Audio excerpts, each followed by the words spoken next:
Dingdong Dantes, ginulat ang netizen sa Royal Blood. Bakit daw may dubbing sa boses ni Dingdong? O napoy sa Royal Blood?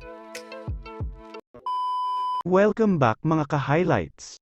Bago tayo magpatuloy ay maaaring mag-subscribe at i-click ang notification bell para updated kayo sa mga susunod pang videos, at paki-like na rin ang video, share at mag-comment na rin. Maraming salamat po. Mga ka-highlights, nakikilala nyo ba kung kaninong boses ito? Nandito tayo dahil may anonymous na nagpadala ng syringe kina Sarge.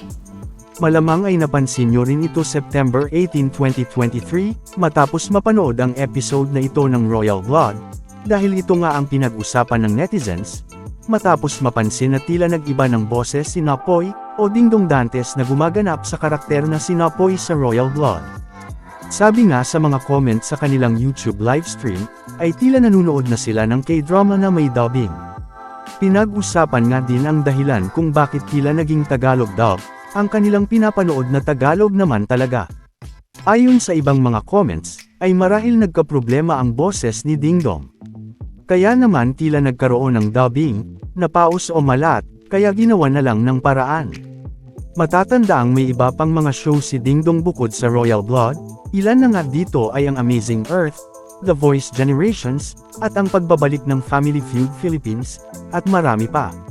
Talaga namang mapapatingin ka, kung sino ang nagsasalita, kapag narinig ang hindi pamilyar na boses na ito, mapapatanong kung sino ang nagsasalita, kahit na si Napoy o si Dingdong ang nagsasalita. Para sigurado tayo ay pakinggan natin ang tunay na boses, at ang Napoy sa Parallel Universe, ayon sa mga comments. Nandito tayo dahil may anonymous na nagpadala ng syringe kina Sarge. Paano niya gagawin yan? May sariling pera si Diana, sumisweldo sa kumpanya. Umani din ito ng samit-saring mga reaksyon mula sa netizens, na talaga namang tila naging ibang tao ang karakter ni Napoy, dahil sa kapansin-pansin na pagbabago sa boses nito. Dahil may anonymous na nagpadala ng syringe kina Sarge. May sariling pera si Diana, sumisweldo sa kumpanya. Samantala, narito naman ang ilan sa mga comments sa kanilang YouTube livestream, patungkol dito. Narito ang ilan sa kanila.